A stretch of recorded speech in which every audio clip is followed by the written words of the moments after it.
The silver tray hit the floor with a chilling clang that cut through the quiet elegance of first class. In that instant, every smug laugh from the suited men around her seemed to die mid-air. Naomi Carter, the black CAO of Carter Labs, the woman the tech world called the golden mind of the AI era, sat perfectly still, her eyes blinking once, as if recalibrating every beat of the world around her. At 39, Naomi had climbed through every hill of prejudice to stand at the summit of power. But today, in Seat 1A on Altitude Airways Flight 482 from New York to Zurich, she was being treated like she didn't belong. A young white flight attendant, Brittany Shaw, bent down, her voice as soft as silk, but her eyes cold as steel.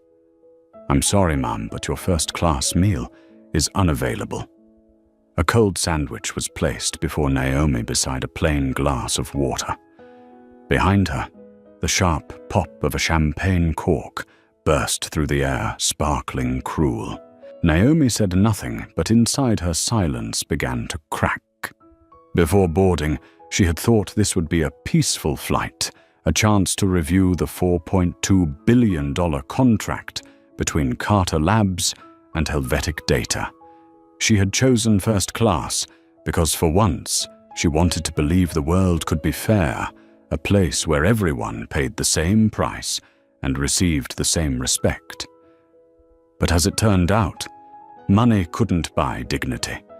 The warm, golden light of the cabin brushed against her cheek, but it couldn't hide the faint shadow that had followed her all her life, the shadow of doubt. She remembered being 27, standing before the Silicon Valley Investment Board for her first presentation, when an investor had asked, "Are you the coder or just in charge of marketing?" That question back then had cut like a blade, and now, more than a decade later, that same blade returned, disguised as a cold sandwich. Naomi lifted her glass of water, her hand so steady that even Brittany faltered for a brief second. She didn't need to shout. She didn't need to argue. Only her gaze, deep composed, recording everything. Every glance, every laugh behind her. Every little way people found to turn her into an outsider, inside a cabin where everyone was supposed to be equal. Across the aisle, Grant Radley, a silver-haired venture capitalist, leaned toward his companion. "What's her problem now?" Peter Malcolmson, an investment analyst, smirked. Probably a system glitch, or maybe she booked the wrong cabin. Their laughter was quiet, but every note landed on Naomi like invisible needles. She set the glass down slowly, as if closing a chapter. Her eyes drifted toward the window where the endless blue stretched like an open stage. The plane hadn't even taken off yet. Inside her, a storm was already rising. She remembered her mother's words. "When people look down on you, don't get angry. Make them face the truth." That was what Naomi had done her entire life, from boardrooms to conferences, from a programmer's desk to the CEO's chair. And today she would do it again, in a way that would make the entire airline industry bow its head. The announcement tone echoed overhead, signaling departure. Brittany returned her professional smile, perfectly practiced, but her eyes betrayed a flicker of arrogance. "Can I get you anything else?" Naomi looked up, her voice, low-measured, almost devoid of emotion. "No, I just need to remember this." Brittany's lips tightened into a forced smile as she turned away, her high heels striking sharp, cold rhythms against the carpet. Naomi took a deep breath. The scent of luxury perfume mingled with the faint tang of metal, creating a blend that was both elegant and suffocating. A male attendant nearby, David Nolan, about 40, glanced her way, then quickly looked off as if afraid to be involved. The silence in the cabin now had the shape of an accusation. Naomi reached for her tablet, The screen lit up, reflecting her face, composed, yet burning from within. On the screen were her contracts with Helvetic Data and lines of security code she had written years ago in Palo Alto. But this time she didn't see numbers. She saw a system, not a digital one, but a human one, where the errors weren't in the code, but in the people. Outside, the engines began to roar softly as the plane moved down the runway. Naomi closed her eyes. Beside her, Brittany leaned toward Grant Radley again, pouring more champagne, her smile gentler, now respectful, almost affectionate. Naomi opened her eyes, turning her head slightly, observing every motion, every glance. She engraved each one into her memory, as if saving it to a drive. Because she knew better than anyone, data never lies. And this time, the data would speak for her. "Ladies and gentlemen, we are now taking off," the captain's calm voice echoed overhead. Naomi leaned back into her seat, her hands resting lightly on her lap, her face expressionless. But in her mind, countless processes were coming online: the airline's VIP client database, the employee ID registry, the customer service compliance codes written under Altitude's corporate contract with Carter Labs. Each piece of information was a bullet loaded and waiting. The plane tilted upward, breaking through the clouds. Sunlight washed across Naomi's face, half bright, half a shadow. She closed her eyes again, not to sleep, but to activate her plan. High above, the sky remained clear and blue. But down below, as Naomi Carter tapped her smartwatch and sent 3 quiet words, "Emergency Audit Protocol," the world of Altitude Airways had just entered the biggest storm in its history. And Naomi.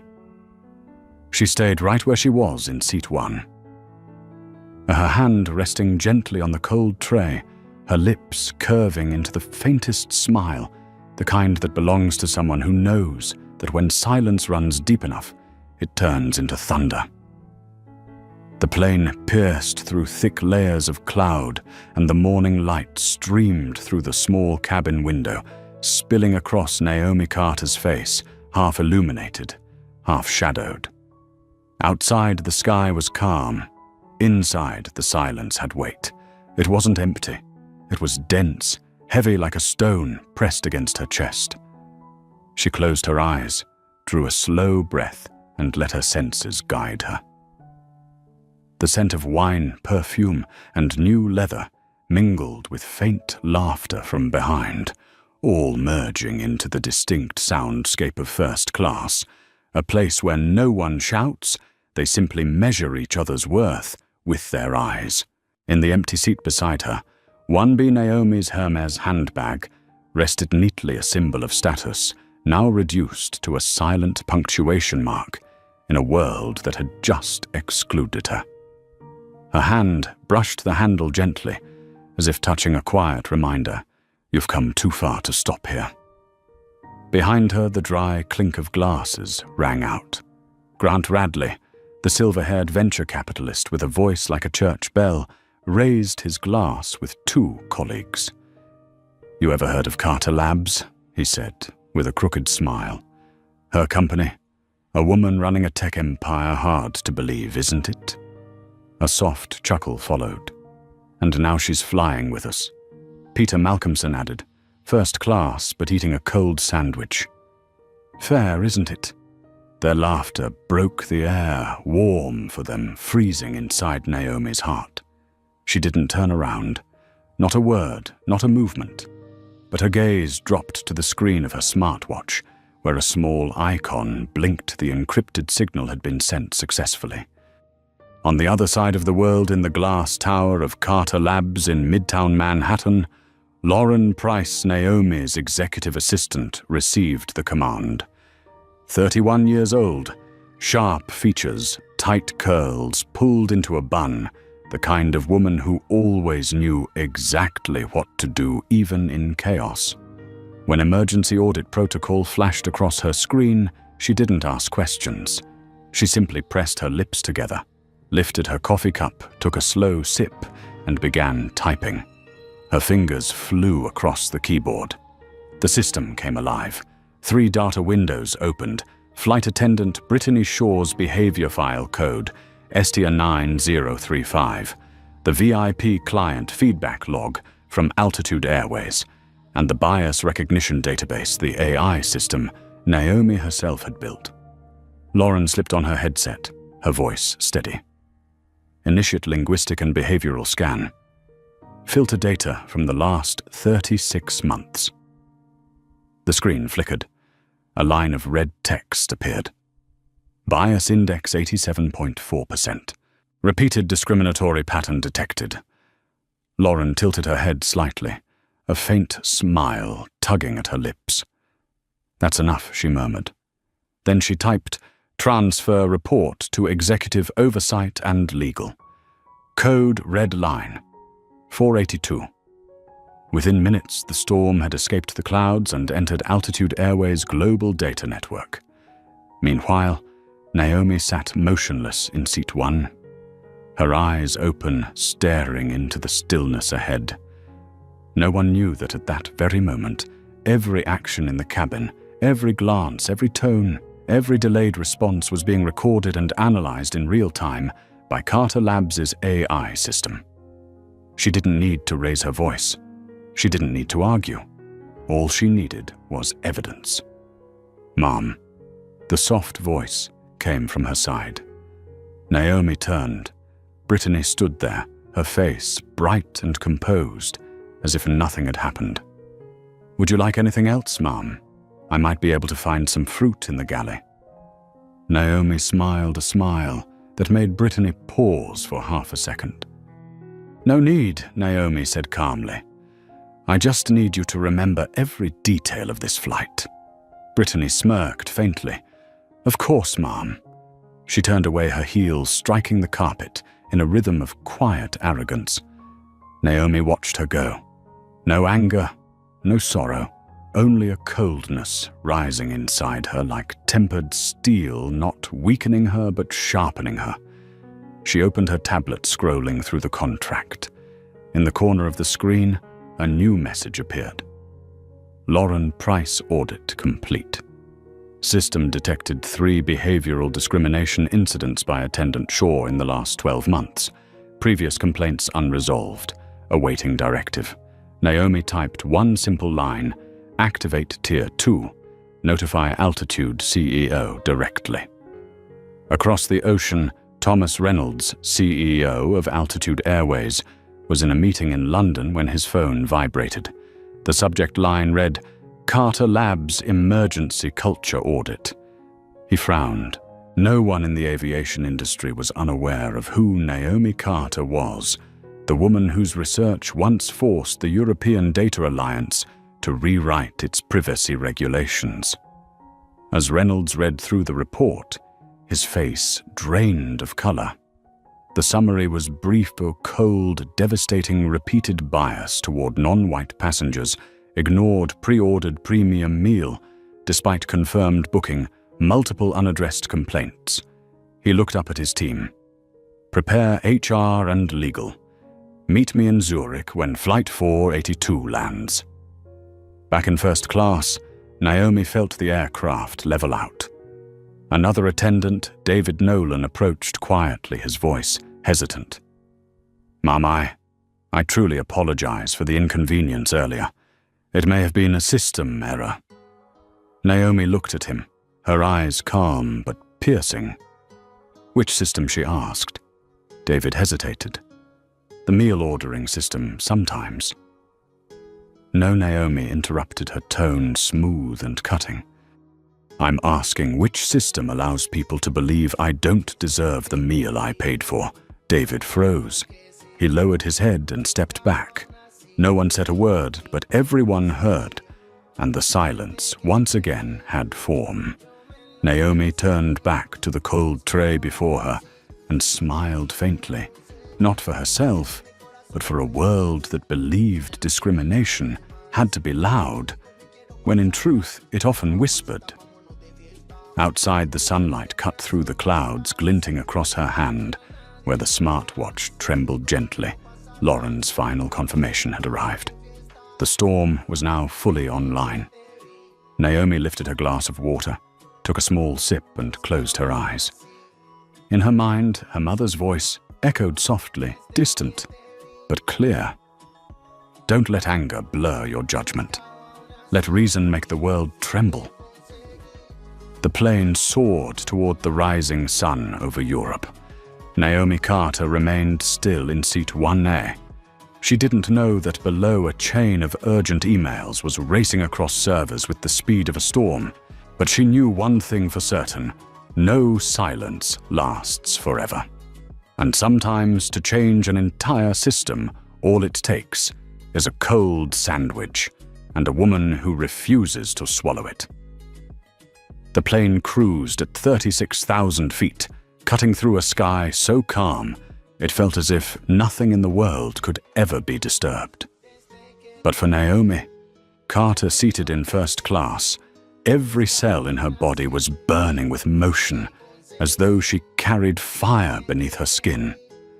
The reflection from the personal screen before her flickered across her eyes, not the calm gaze of a businesswoman en route to Europe, but the fierce stare of a warrior preparing to strike back. From the galley behind, Brittany Shaw continued her flawless performance as the perfect flight attendant. She smiled, chatted poured wine, adjusted napkins, but every so often her eyes flicked toward seat 1A, where Naomi sat. That glance carried the arrogance of someone who believed she had just taught another person a lesson about their place in the invisible hierarchy of the world. She's still sitting there with that cold sandwich, Brittany whispered to her colleague, David Nolan, a smug smile on her lips. It's like she's punishing herself. David stayed silent, avoiding her gaze. He didn't have the courage to disagree, only muttering, "Britt, maybe she's someone important?" Brittany shrugged, lowering her voice, her lips curving in defiance. Important or not, no one's above anyone up here. On this plane, I decide who gets served first.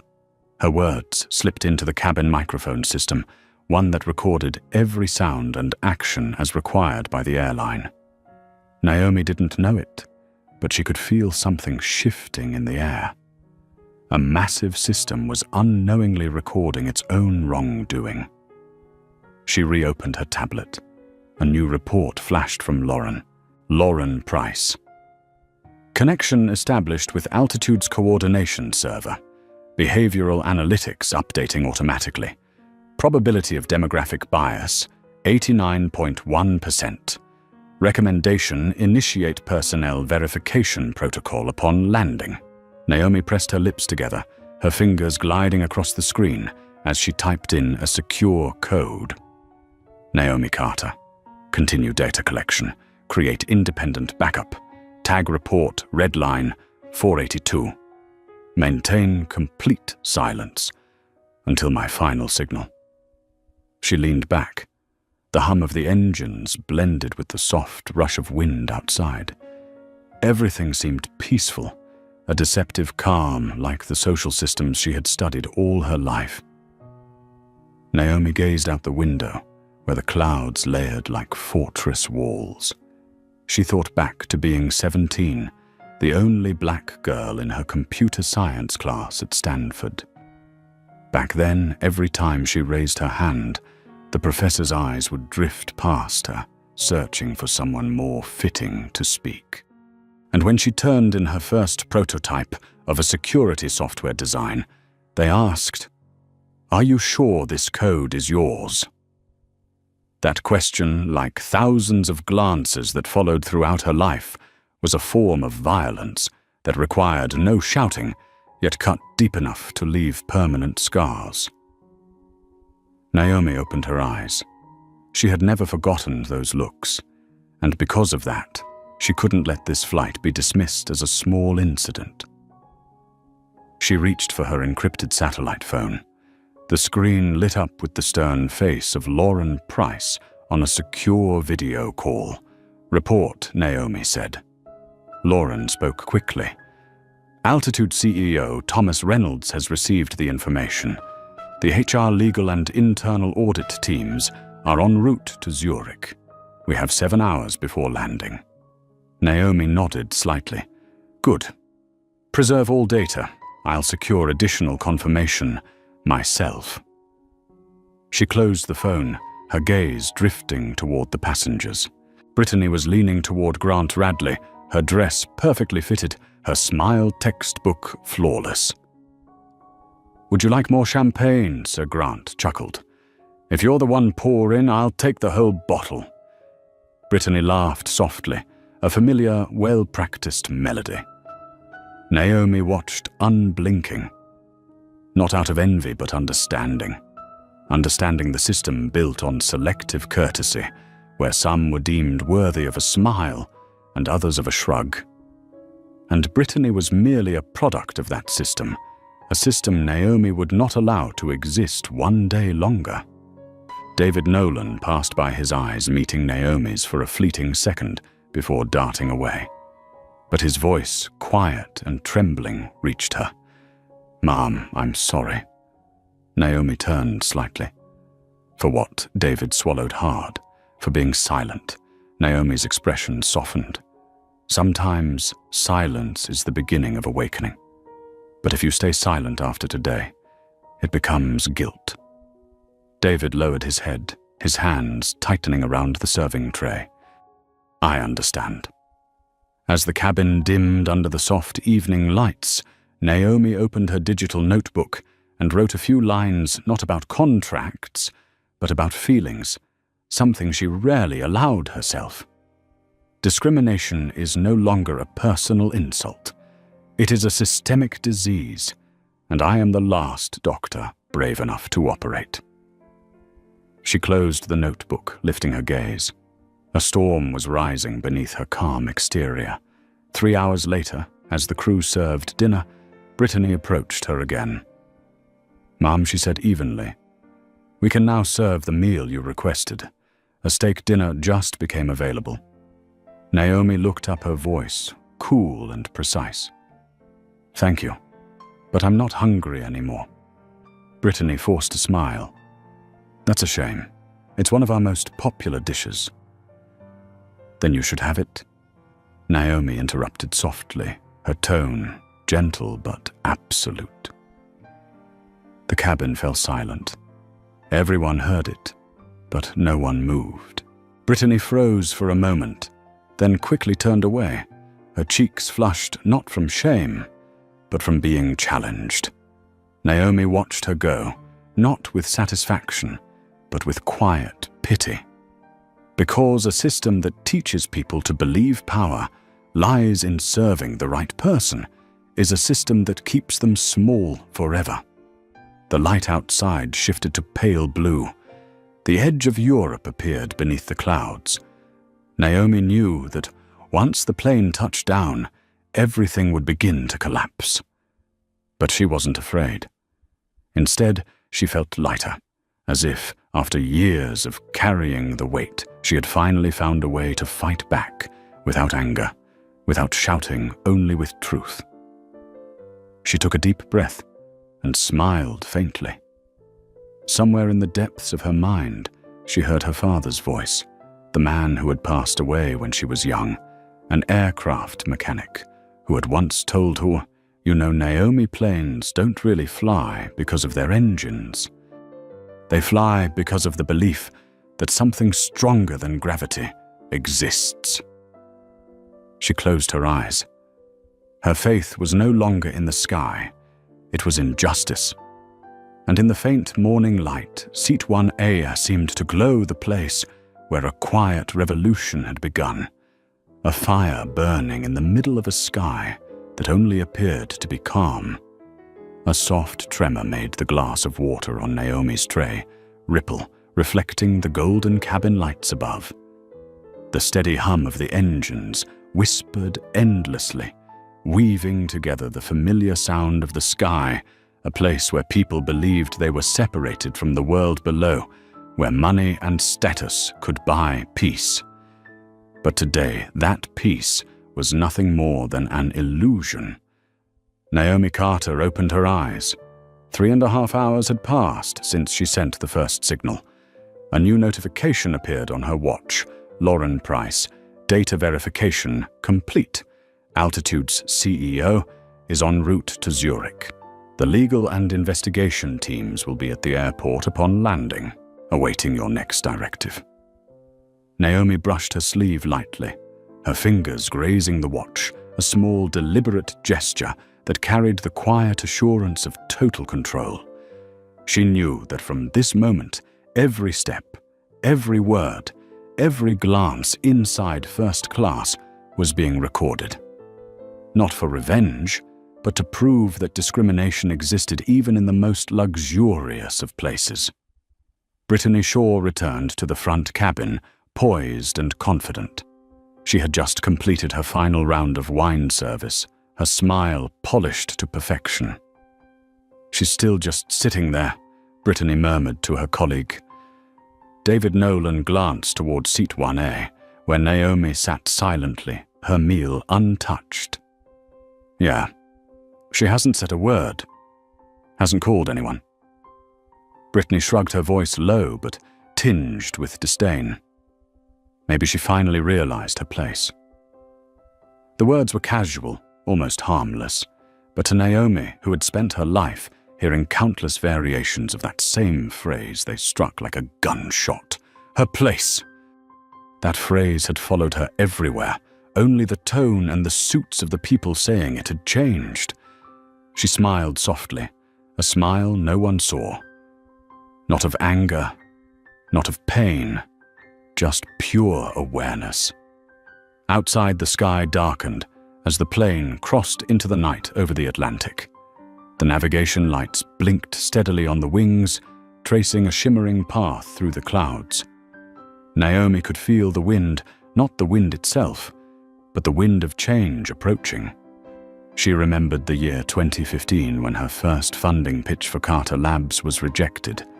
They told her, "Your AI technology is impressive, but we don't believe you have enough executive experience." They said it kindly with polite smiles and eyes that pretended to protect her from disappointment.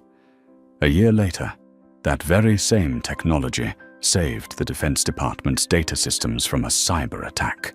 Naomi never forgot that morning, standing before the screen, as the words, "Firewall secured by Carter Labs" appeared, and she whispered to herself, "I don't need them to believe in me.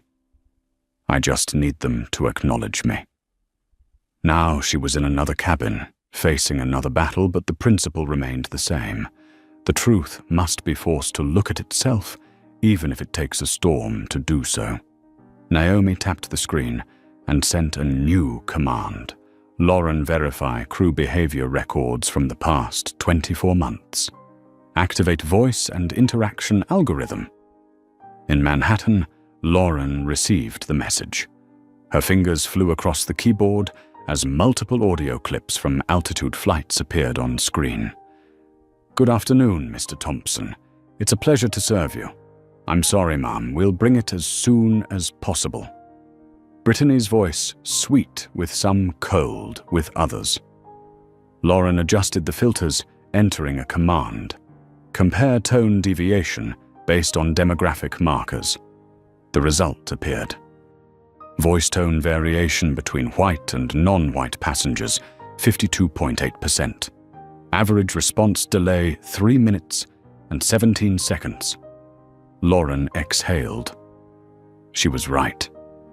In the sky, Naomi opened her digital notebook and wrote the first line. "They tell me not to be angry. I'm not angry. I'm just remembering." She looked down at the cold meal tray, the sandwich untouched. The food had grown cold, but her resolve burned hotter by the minute. David passed by again, hesitated, then stopped. "Mom, is there anything you need?" Naomi shook her head, her voice gentle. "No, thank you. But maybe you can do one small thing for me." David leaned closer. "Of course. Just make sure that when I stand up, you don't look away." David didn't understand, but he nodded. There was something in her eyes, something that commanded both fear and respect. The look of someone who didn't demand power, but created it. Brittany approached, pushing the service cart to collect trays. Without looking at Naomi, she said flatly, "I hope next time you pre-order your meal earlier." Naomi turned her gaze toward her, calm and unnervingly composed. "Thank you, but I ordered earlier than anyone else on this plane." Brittany raised an eyebrow, her tone edged with defiance. Maybe the system made a mistake. Naomi nodded slightly, a faint smile crossing her lips. "I believe so. And that system is about to be corrected." 5 seconds of silence. The wheels of the service cart rolled softly against the carpet, fading into the distance. Naomi turned back to her screen. A new message blinked. "Lauren verification complete. 3 complaints suppressed in the system. 2 internal reports unresolved. Recommend direct escalation to CEO. Naomi, send it. CC Altitude, Legal and Corporate Culture Department." She hit send. The data file left the system like a bullet leaving its chamber. The cabin lights dimmed to a soft blue, signaling nighttime rest. But Naomi didn't sleep. She tilted her head against the window, gazing at the stars outside, the only things in existence that cared nothing for color or rank. A thought echoed quietly within her. If they can silence me, they can erase everyone who comes after me. She closed her eyes. In the faint darkness, a small smile appeared, not of triumph, but of faith. Faith that a single calm woman sitting in Situne with a cold sandwich in front of her could shake the foundations of an entire airline empire. When the display showed 2 hours remaining to Zurich, Naomi opened her watch and sent the final command, "Activate automatic report." Upon touchdown transfer, all data to Altitude, CEO Human Resources, and the International Aviation Oversight Board. She smiled faintly and closed her eyes. No one in first class knew that beneath the soft glow of champagne and Italian leather seats, a quiet flame was burning. A flame not fueled by oil or gas, but by truth. And when it reached where it needed to, it would burn away every illusion wrapped in the luxury light of this world. The plane glided over European skies as the first rays of dawn swept across the windows of first class. The soft golden light made everything seem calm, yet inside Naomi Carter, the sun had not risen.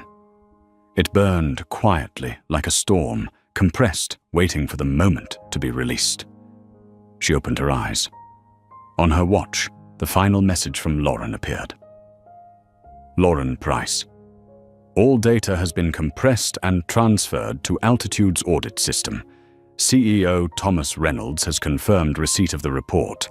Legal and HR teams will be present upon landing. Naomi nodded slightly. Everything was now out of her hands, yet completely in her control. She no longer needed to say a word. The very system people believed to be all-powerful would now expose itself.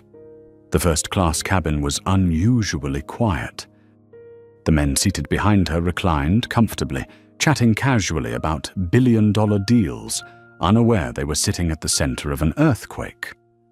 One of them laughed and said, "Brittany, another glass of Bordeaux, the 2008, please." "Of course," Sir Brittany replied sweetly. She walked gracefully, her pale blue dress swaying her high heels, tapping rhythmically against the carpet. She still believed she controlled this space, that a tray of food or a polite smile could decide who was respected and who was forgotten. What she didn't know was that every movement, every smile, every turn of her head had already been recorded and stored in Altitude's internal database. Naomi tilted her head slightly, watching Brittany stop a few rows back. An idea sparked in her mind, not one born of anger, but of timing. She unbuckled her seatbelt and pressed the call button. Ting. The sharp sound broke the stillness, drawing every pair of eyes in the cabin. Brittany turned her smile steady, but her eyes flickered with surprise. "Can I help you, Mom?" Naomi looked at her, her voice calm and even. "There's something I'd like to ask you. Just one question." "Yes, Mom," Brittany replied. Naomi leaned forward slightly, her tone quiet, but every word landing clear and deliberate, like a verdict being read aloud. "Why do you think I was the only one who ran out of first-class meals?" The air froze. 1 second, 2 seconds. Then Brittany let out a nervous laugh, trying to compose herself. I'm not sure. It must have been a system error." Naomi's eyes didn't blink. A system error. Or a human error, protected by the system. Her voice was neither raised nor sharp, but it carried enough weight to make Brittany step back.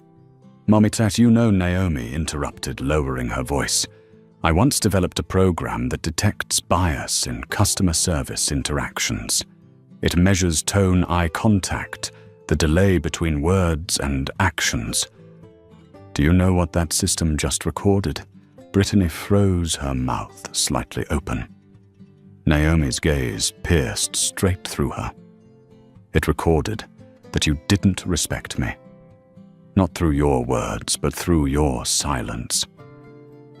David Nolan, standing nearby, felt his chest tighten. He realized Naomi wasn't just speaking for herself. She was speaking for every passenger who had ever been dismissed, for everyone who had stayed quiet to avoid conflict.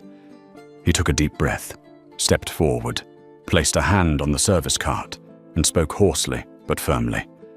"Miss Shaw, I'll handle this from here." Brittany turned to him, her voice cold. "What do you think you're doing?" David met her eyes, honest, unwavering. "For the first time in 6 years working here, I don't want to pretend anymore." The air cracked like shattering glass. Brittany clenched her fists, her lips trembling, then turned and walked away. Naomi remained seated, but her eyes no longer belonged to someone enduring. They were the eyes of someone who had just awakened an entire system that had been sleeping in arrogance. Another soft ding came from her watch. A new message from Lauren appeared. "Lauren cabin voice data confirms repeated biased behavior from attendant Shaw. CIO altitude requests the cabin remain untouched. Investigation will begin immediately upon landing." Naomi closed her eyes. She knew this battle had shifted from emotion to evidence, from outrage to proof. And once data speaks, denial becomes impossible. Outside, the sun climbed higher, its golden light spreading across the thick white clouds. The glow reflected on Naomi's face, carving her features in metal and conviction. She opened the window shade, gazing out at the horizon, wondering how many people like her had faced this same treatment, not through violence, but through polite disregard. A thought rose within her. If I stay silent today, they'll keep believing we're afraid to speak. She whispered softly, almost to herself. Not today. Behind her, Grant Radley leaned toward his companion. Who is she? Feels like she's running this whole cabin. Peter chuckled dryly. Just another customer with an oversized ego, the kind who loves making drama. Naomi heard them. She didn't turn. She simply said, her voice calm, but cutting through the air. Drama. Sometimes drama is the only thing that makes people open their eyes. The cabin fell silent once more. An hour later, the captain's voice came over the speakers. Ladies and gentlemen, we're preparing for landing in Zurich. Ground temperature is 19 degrees. Thank you for flying with Altitude Airways. Naomi opened her eyes and adjusted the collar of her blazer. The morning light painted her face with both softness and strength. She touched the cold tray before her. Sometimes, she whispered, cold is what people need to wake up. Brittany passed by one last time, her tone polite but unsteady. I hope you enjoy your stay in Zurich, Ma'am. Naomi smiled, her expression calm but sharp as a blade. I will. What about you? Brittany froze. Neither spoke again. The plane descended through the final layer of clouds.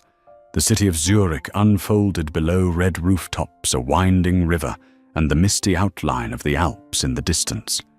Inside the cabin, passengers fastened their seatbelts. Only Naomi remained still.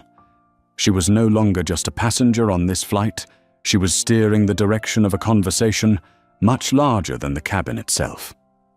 As the wheels touched the runway, a sharp screech echoed a sound both powerful and final, like a declaration.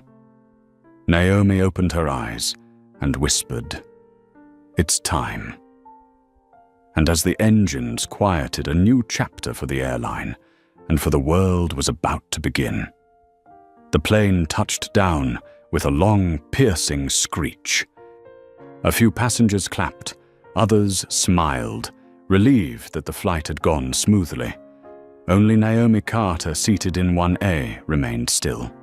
Her gaze didn't turn toward the window, but stayed fixed ahead on the thin curtain separating first class from the cockpit, swaying slightly in the breeze. She knew this wasn't the end of the flight. It was the beginning of another kind of landing, the landing of an entire system that had believed itself as unshakable as the sky. The cabin doors opened. The Zurich light poured in, cold, clean, and brutally honest. Brittany Shaw stood at attention, her smile strained. "Thank you for flying with us. Have a wonderful day." Naomi rose. Her coat fell gracefully at her sides, her hand gripping the handle of her Hermes bag as she walked past Brittany. No glance. No words. Only a single sentence clear enough for everyone in the cabin to hear. "No need to wish me one. I make my own good days." Brittany froze. Her face turned pale, her lips trembling, because in Naomi's eyes, she saw something that told her this was far from over. At the end of the jet bridge, two figures in black suits waited. One was Mark Ellison, Altitude Airways Regional Director for Europe, tall, composed, but visibly tense. The other was Julia Stein, the Regional Head of Legal Affairs. Both inclined their heads. "Welcome to Zurich, Miss Carter." Mark began carefully. "We want to personally apologize for the inconvenience on your flight." Naomi stopped meeting his eyes, her voice soft as breath, but heavy enough to thicken the air around them. "No need to apologize. This wasn't an inconvenience, it was a diagnosis." Julia frowned slightly.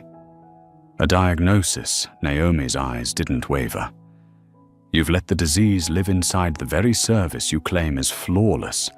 Today, I simply allowed it to show its symptoms so that everyone could see it's still alive." No one said another word.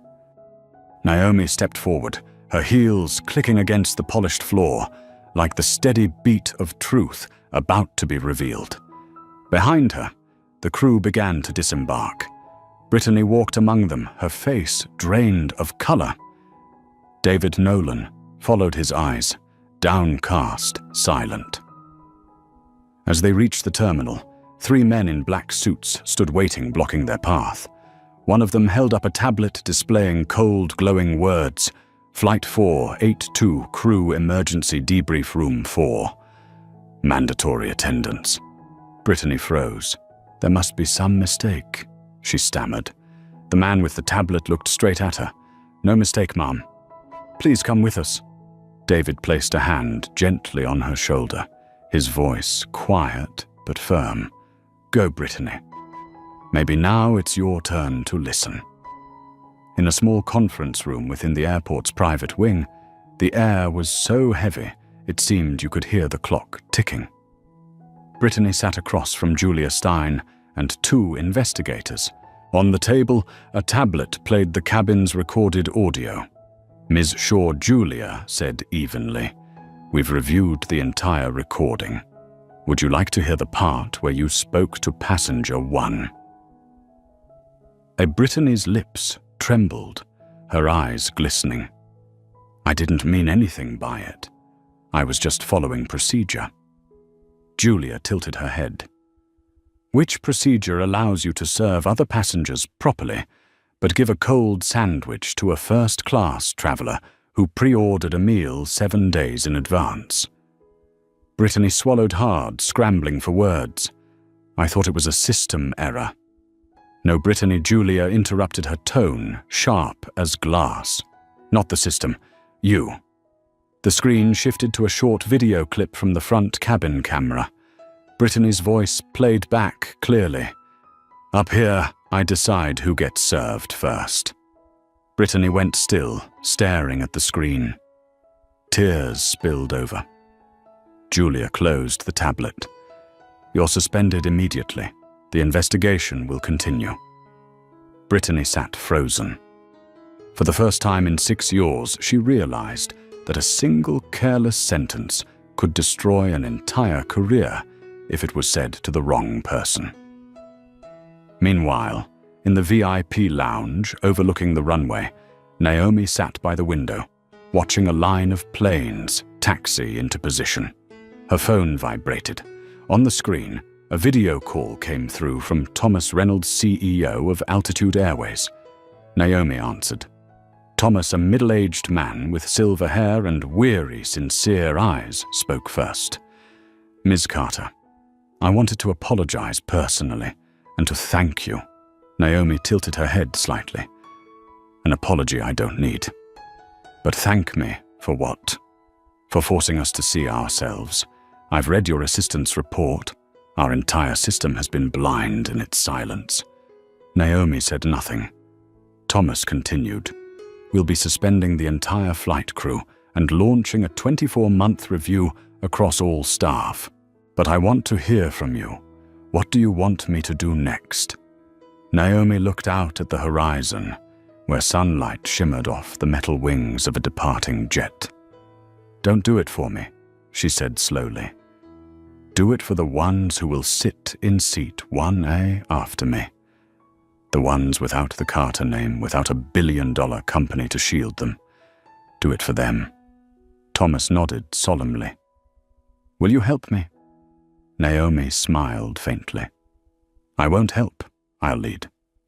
Outside the conference rooms, reporters had already gathered. Leaks from within Altitude suggested an internal investigation into discriminatory conduct on Flight 482.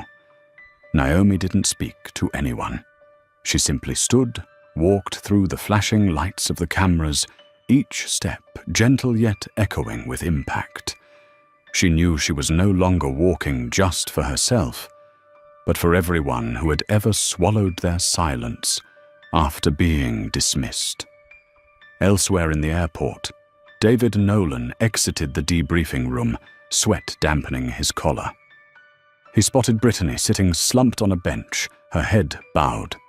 She looked up, her eyes red and puffy. "David, I never hated anyone. I was just doing what I always do." David looked at her, his voice low but heavy. "That's the dangerous part, Brittany. Habit makes people believe doing wrong is normal." He turned away, leaving her trembling hands and blank stare behind. For the first time, she understood what it meant to live the consequences of trained indifference. As Naomi stepped through the glass doors into the arrivals hall, the Zurich wind brushed against her hair. The attendants bowed and opened the door to a sleek black limousine. She paused for a moment, looking up at the sky. The Altitude 482 was still visible above a silver streak, cutting through the clear blue. "Thank you for flying with us." the airport's automated voice announced over the speakers. Naomi smiled softly. "No," she whispered, "you're the ones who just landed." The car door closed, and as the wheels began to turn, the tremor Naomi Carter had set in motion started to ripple outward from seat 1A to the entire sky above. 3 hours after Altitude Airways Flight 482 landed, the glass towers in downtown Zurich began to tremble with the news. A headline flashed across European CNBC: female CEO of Carter Labs denied first-class meal, Altitude Airways launches urgent investigation. One single headline, yet it dropped like a pebble into still water, sending ripples that began quietly, then surged like a rising tide. In the top-floor office of Altitude's Geneva headquarters, Thomas Reynolds stood before the window, staring down at the rain-soaked streets. On his desk lay the freshly printed preliminary investigation report, 27 pages thick, filled with data voice transcripts and behavioral analysis from the cabin. He turned to the final page, where a bold line still seemed to burn on the paper: confirmed discriminatory conduct exhibited by senior flight attendant Rebecca Shaw during Flight 482. Incident triggered by customer Naomi Carter. Thomas closed his eyes and exhaled heavily. He knew this moment would define Altitude's reputation for years to come. But beyond the fear of bad press, there was shame. "We let arrogance creep into the very service we built our name on," he murmured. Across the table, legal head Julia Stein nodded. "Ms. Carter isn't suing. She only wants us to fix it." Thomas looked up. "Then we'll do more than fix it. We'll let her lead." Meanwhile, at the Bar au Lac Hotel, where Naomi was staying, the lights on the 14th floor were still on near midnight. She sat by the window gazing out at the still surface of Lake Zurich. Her phone vibrated non-stop, dozens of calls, hundreds of emails from major media outlets. She hadn't answered a single one. A video call came through from Lauren Price. Her assistant's face filled the screen, a mix of anxiety and awe. Naomi's social media is exploding. The hashtag Seat1A has passed 2 million mentions in 5 hours. People are sharing their own stories, times they were ignored, dismissed, made to feel invisible. Naomi was silent for a few seconds, then asked, "Is anyone defending Brittany Shaw?" Lauren blinked, defending her. After what she did, Naomi looked directly into the camera, her voice steady and low. "Because the problem isn't one person. It's the way the system teaches people that silence is normal. I'm not here for retaliation. I'm here to change the language they use to justify discrimination." Lauren bit her lip. She understood. She'd worked with Naomi long enough to know that when this woman said change, it meant a revolution was about to begin. The next morning, Altitude released an official statement. "We extend our sincere apologies to passenger Naomi Carter for the incident on Flight 482. An internal investigation has confirmed a serious violation of service protocol. All staff involved have been suspended. We are also formally inviting Miss Carter to serve as Global Service Culture Advisor." The statement hit the aviation world like an electric shock.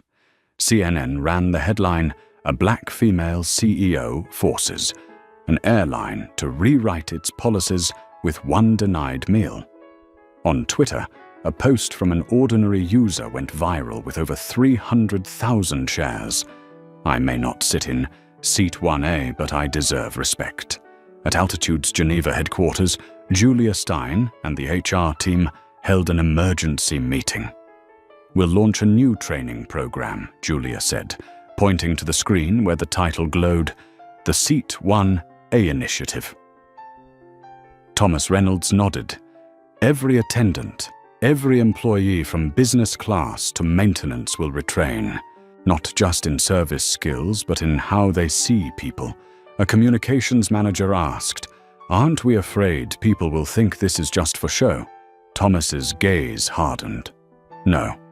What we fear most is silence, because silence is what created this disaster." Meanwhile, Brittany Shaw, the same woman who once glided confidently through first class, now sat in a closed conference room across from the investigations team. On the table lay printed excerpts of her old emails and internal messages. Lines she had written without thought, Black Passengers Act entitled. People like her always complain. Each sentence landed like a stone sinking into her chest. "I didn't think it was that serious," she whispered. The HR lead replied evenly. "That's the problem, Ms. Shaw. People don't think.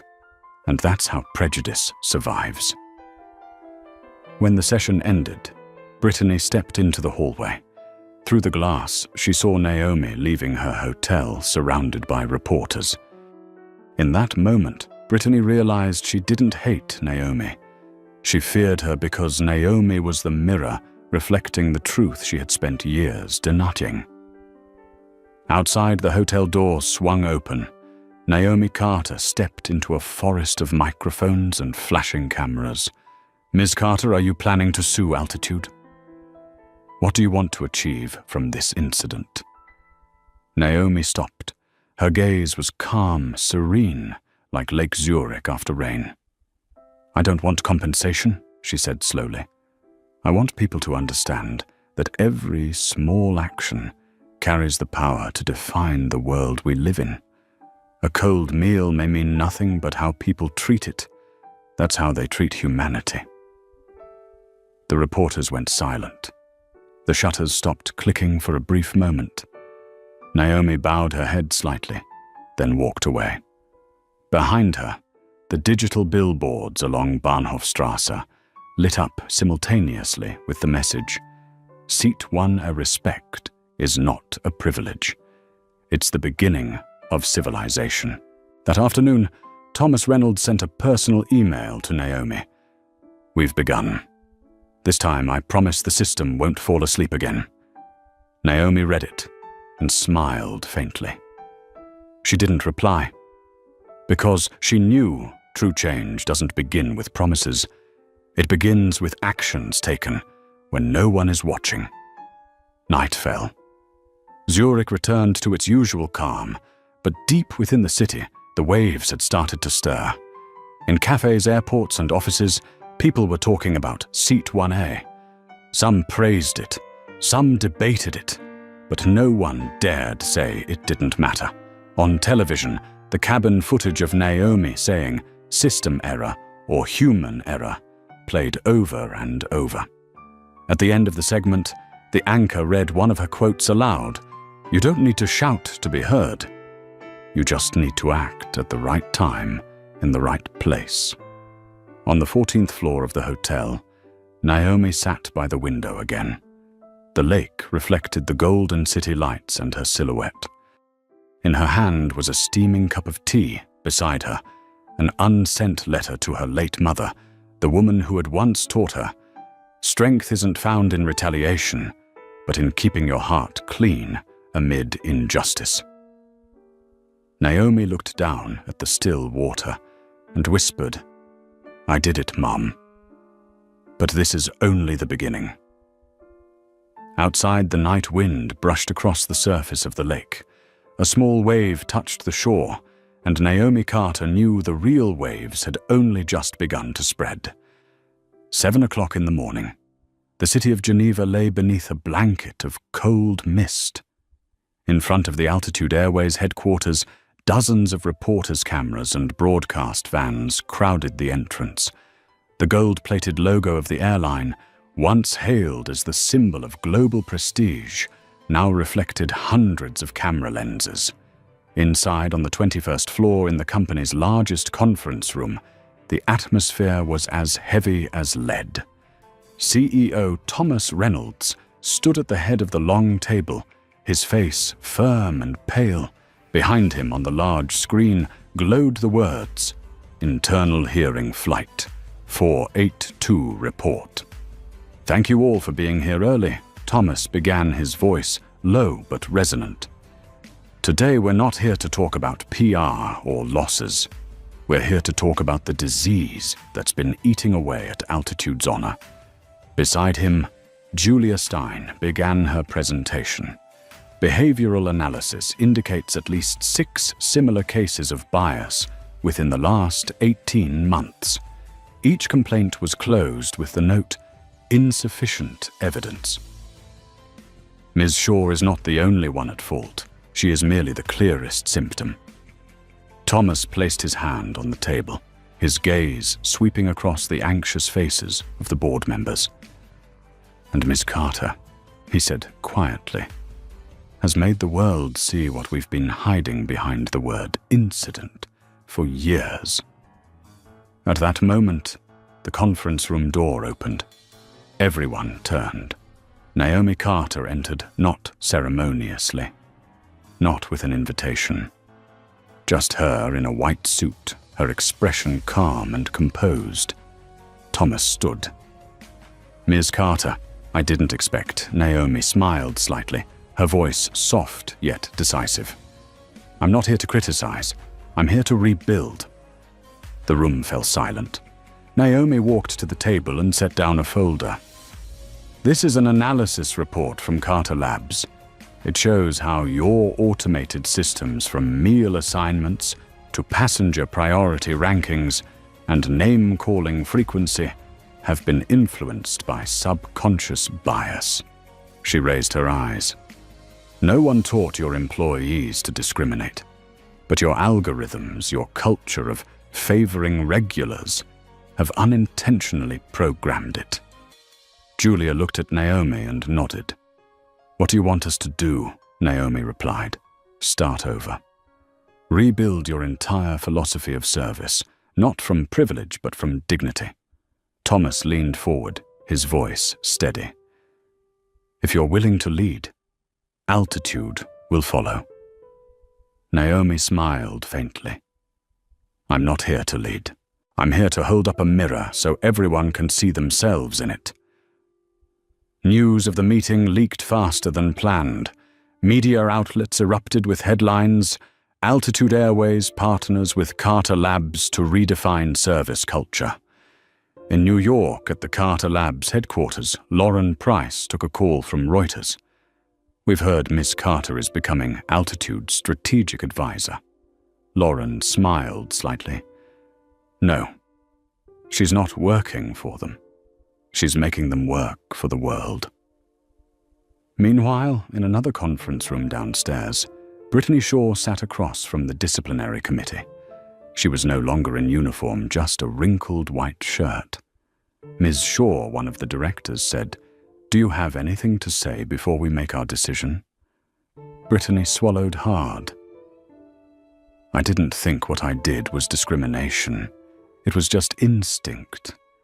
People like Ms. Carter don't usually sit in that seat. I wasn't used to it." The director looked at her calmly. "And it's exactly because of all the 'I'm not used to it's' that this world still hasn't changed. Today, you have to take responsibility for that habit." A document was placed in front of her, indefinite suspension. Brittany stared at it as tears streamed down her face. In her mind, she saw Naomi, the woman who hadn't shouted, hadn't retaliated, but had brought the entire wall around her crashing down. That same afternoon, Altitude held an international press conference. Naomi stood beside Thomas on stage. Behind them hung a simple white banner, redefining luxury respect as the first-class standard. Thomas spoke first. "We used to believe luxury meant giving customers what they wanted. Today we understand true luxury means making customers feel valued." Then he turned to Naomi. "Miss Carter, please." Naomi stepped forward. The light hit her face, cold, from the stage lamps, warm from conviction. Her voice rang out, not loud, but steady and full. This story isn't about me or about a first-class seat. It's about the moment we realize that every system, no matter how advanced, mirrors how we see people. She paused, scanning the room filled with reporters. And if we want a fairer world, don't wait for someone to carry the flag of justice. Start by pouring a glass of water for the person you've never noticed before. Applause filled the room, not thunderous, but long sincere and unbroken. That evening, her speech spread across social media, over 10 million views in 24 hours. In the comments, one user wrote, "She didn't change an airline. She changed how we define dignity." At the same time, in a small apartment on the outskirts of Chicago, a 16-year-old black girl sat before her computer, eyes shining as she watched Naomi's face on the screen. She opened her notebook and wrote on the first line, "Tomorrow I'm signing up for the robotics club.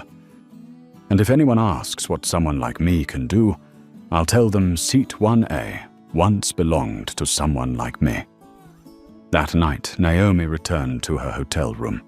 The soft golden light reflected on the lake outside. A message arrived from Lauren. "You did it. The whole world is talking about Seat 1A. Naomi read it, but didn't reply. She walked to the window, let the cold air in, and whispered, "No, Lauren, I haven't done it. I've only made them see the problem.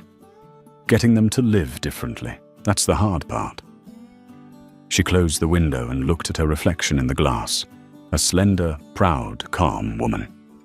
Not a hero, not a victim, just a person who dared to say enough. On the floor below, Thomas Reynolds received an email from the board of directors. "We support the reforms. But remember, true reform isn't a promise, it's discipline." He leaned back in his chair and nodded slowly. Outside, Geneva's night remained quiet, but within its silence, a fire was burning, the fire of truth, and Naomi Carter knew that fire, though silent, would be enough to light an entire sky that once believed the light only belonged to one color. A week after the press conference, the world still hadn't settled down. From New York to Tokyo, the hashtag Seat1A continued to flood news feeds everywhere. It was no longer just the story of one female CEO, but a wave of reflection sweeping across all walks of life, from passengers who had once been ignored to employees who had been taught to serve the ones who look more important. At Altitude's Geneva headquarters, the golden plaque at the main lobby had been replaced with a new slogan: "Luxury is not a privilege, it's respect."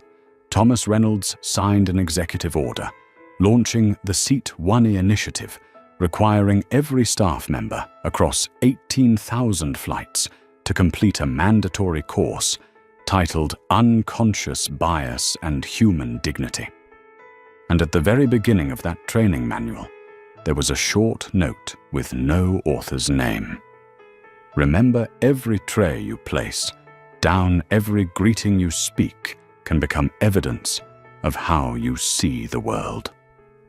When Naomi Carter returned to the United States, reporters were waiting for her at JFK Airport.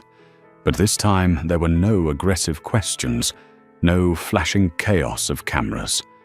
Only a young journalist stepped forward, voice trembling with emotion. "Ms. Carter, the world now calls you a symbol." "How does that feel?" Naomi stopped it. Her smile was light as a breeze. "I don't want to be a symbol," she replied softly. "I just want to live in a world where respect doesn't need to be protected by a scandal." That sentence became the headline of the Washington Post just hours later. She doesn't want to be a symbol, but the world needs her to be one. 3 months later, Altitude held a global summit titled Redefining the Culture of Service. Naomi was invited as the keynote speaker. She walked onto the stage in a navy blue suit, carrying no slides, only a large printed photo of the first-class seat where it all began. Seat 1A. "This seat doesn't belong to me," she said, her voice clear and steady. "It belongs to anyone who's ever been dismissed, misnamed, or made to feel they didn't belong. Seat 1A is just a chair, but it reminds us that every place deserves respect." The entire audience rose to their feet applauding, not just for the message, but because they saw in this woman something they had long forgotten, that compassion can stand beside power. That night, back in her office at Carter Labs, Naomi stood by the window, gazing at the lights of New York City stretching endlessly below. Lauren Price entered, setting a small package on her desk. "This just arrived from Altitude," she said. Naomi opened it. Inside was a miniature replica of a first-class seat engraved with the words, "Seat 1A, reserved for change." Naomi placed it on her desk and looked at it for a long time. Then she whispered softly, almost to herself, "Change didn't begin with Seat 1A. It began with those who dared to sit in it, even when the world didn't want them there."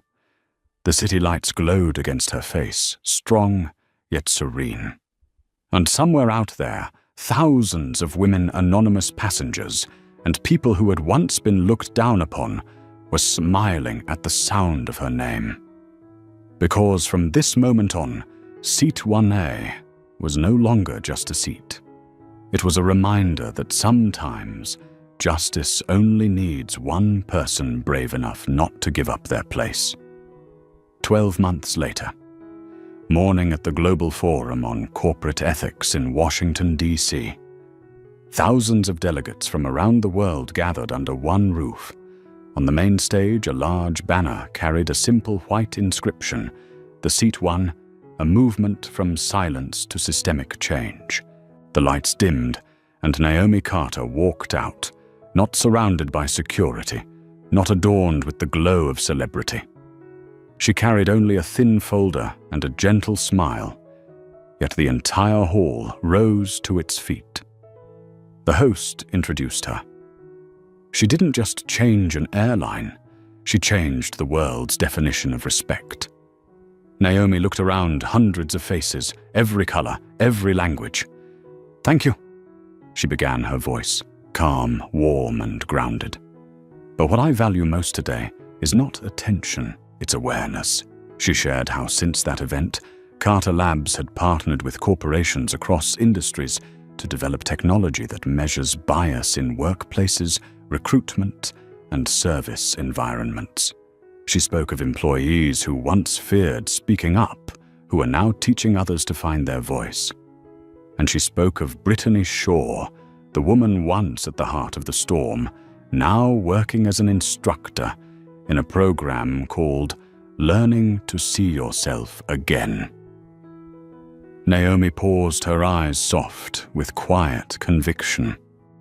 Real change doesn't happen when we remove the wrong people. It happens when the wrong people stop and choose to do what's right. The room fell silent, not with discomfort, but with reflection. At the end of her talk, she projected an image onto the screen, the old photo from that flight, a cold meal tray, and her own calm gaze. "This is where it all began," she said. "Not in a boardroom, not with a speech, but with one simple act. I refused to stay silent." She smiled faintly. "If anyone asks how to change a system, I would say with composure. Because anger can burn down a room, but calmness can light up an entire city." When the ceremony ended, Naomi stepped down from the stage amid waves of applause. A young college student approached, holding an old boarding pass in her hand. "Ms. Carter," she said, her voice trembling, "I was once removed from my seat because they said I didn't belong in business class. I saw your video, and today I'm studying law to defend people like me. Naomi placed a hand on her shoulder and smiled gently. "Keep that ticket," she said. "One day you'll fly in. Seat 1A. And when you do, don't forget to smile at the person still standing." That night, back at her hotel, Naomi sat by the window, watching the stream of headlights below. On the table lay a small card from Altitude. 1 year since Flight 482. Seat 1A is now kept empty on every Altitude flight as a symbol of change. We call it the Seat of Respect. Naomi ran her finger softly over the card and exhaled. She didn't need awards or titles. She only wanted the world to understand that respect is not a reward. It is the starting point of humanity. She stood, drawing the curtain open, letting the night light fall across her shoulders.